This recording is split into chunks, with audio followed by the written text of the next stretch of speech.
হ্যাঁ বন্ধুরা, শর্ট ভিডিওতে কিন্তু জিরো ভিউজ প্রবলেম। হ্যাঁ বন্ধুরা, এই সমস্যাটার সম্মুখীন কিন্তু আপনিও হয়েছেন। তাই বন্ধুরা, আমাদের আজকের এই ভিডিও কিন্তু আপনি ক্লিক করছেন। আর আপনাদের চ্যানেল যদি নতুন হয়ে থাকে বা আপনার নতুন কন্টেন্ট ক্রিয়েটর বা আপনার নতুনভাবে কিন্তু শর্ট ভিডিও তৈরি করা শুরু করছেন, আর আপনার শর্ট ভিডিও তৈরি করে যে প্রতিনিয়ত ইউটিউবে আপলোড করছেন, সেই চ্যানেলে কিন্তু জিরো ভিউজ প্রবলেমটা দেখা দিচ্ছে। বা আপনার একটা শর্ট ভিডিও ইউটিউবে আপলোড করার সাথে সাথে বা কয়েকদিন পর আপনারা কিন্তু দেখছেন যে আপনার সেই ভিডিওতে কিন্তু জিরো ভিউজ বা কয়েকশো ভিউজ এসে আপনার সেই ভিডিওর ভিউটা কিন্তু লিমিট হয়ে যাচ্ছে। তো বন্ধুরা, আপনি যদি এই সমস্যাটা যে সম্মুখীন হয়ে থাকেন, তাহলে কিন্তু আপনাদের জন্য আজকের এই ভিডিওটা কিন্তু অনেক গুরুত্বপূর্ণ। তাই বন্ধুরা, আপনাদের আজকের এই ভিডিওতে একটি পার্টও কিন্তু আপনি স্কিপ করে না দেখে ফুল ভিডিওটা কিন্তু কন্টিনিউ করে দেখবেন। তো বন্ধুরা, ভিডিওটি বেশি বড় না করে কিন্তু ভিডিও কিন্তু শুরু করা যাক। নাম্বার ওয়ান, সো বন্ধুরা, আপনাদের ভিডিওতে ভিউজ আসবে কিভাবে? সো আপনার যে ভিডিওতে ইমপ্রেশন যদি না দেয়, তাহলে আপনাদের ভিডিওতে কিভাবে ভিউজ আসবে? সো আপনাদের এটা জানতে হবে যে আপনার ভিডিওতে ইমপ্রেশন দেয় না কেন। সো আপনাদের ভিডিওতে ইমপ্রেশন না দেওয়ার কিন্তু অনেকগুলো কারণ আছে। তার মধ্যে প্রধানত কারণটা হচ্ছে কি, আপনার সেই ভিডিওগুলোতে আপনার ইউটিউব চ্যানেল যেটা আছে, সেই চ্যানেল থেকে আপনার একটা ভিডিও আপলোড করার পরে আপনার সেই ভিডিও যে কপিরাইট ক্লেম বা আপনার যে ইউটিউব শর্টস পলিসি যে এসে থাকে, তাহলে আপনার সেই ভিডিওটা কিন্তু ইউটিউব থেকে কিন্তু ডিলিট করে দেন। সেক্ষেত্রে কী হয়, সেক্ষেত্রে আপনার যদি ভিডিও যদি আপনার চ্যানেল থেকে ডিলিট করেন, প্রতিনিয়ত যদি এই কাজটা করেন, তাহলে আপনার চ্যানেল কিন্তু ধীরে ধীরে কিন্তু র্যাঙ্কিংটা কমে যাবে। আপনার চ্যানেল কিন্তু ধীরে ধীরে ইমন ফ্রিজ হয়ে যাবে। সেই চ্যানেল কিন্তু আপনার যদি ভিডিও আপলোড করেন, সেক্ষেত্রে একটা ইমপ্রেশনও দেবে না। আর আপনার যদি ইমপ্রেশন না দেয়, তাহলে কিন্তু আপনার কিন্তু সেই ভিডিওতে কিন্তু কখনো ভিউজ আসবে না।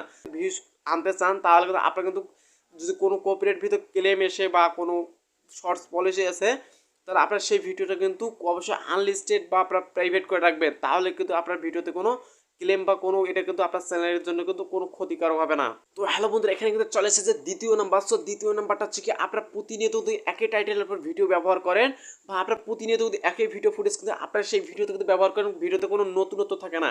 সো এক্ষেত্রে হয় কি, ইউটিউব যে অ্যালগোরিদম আছে, সেটা কিন্তু আপনার ভিডিও কিন্তু খুব সহজে ট্র্যাক করে ফেলবে। আর ইউটিউব অ্যালগোরিদম আপনার ভিডিওতে নতুনত্ব কিছু না পাওয়ার কারণে আপনার কিন্তু নতুন নতুন কিন্তু দর্শকের কাছে আপনার ভিডিওটা কিন্তু ইমপ্রেশন পাঠাবে না। আর আপনারা জানেন যে ইমপ্রেশন যদি না পাঠায়, তাহলে আপনাদের ভিডিওতে ভিউজ আসবে কিভাবে? আর হ্যাঁ বন্ধুরা, এখানে কিন্তু চলে এসেছে তৃতীয় নম্বর মিস্টেকটা। সেটা হচ্ছে কি আপনার অপ্রয়োজনীয় কিন্তু 5 থেকে 6টা ভিডিও আপনার চ্যানেলে কিন্তু আপলোড করে দেন।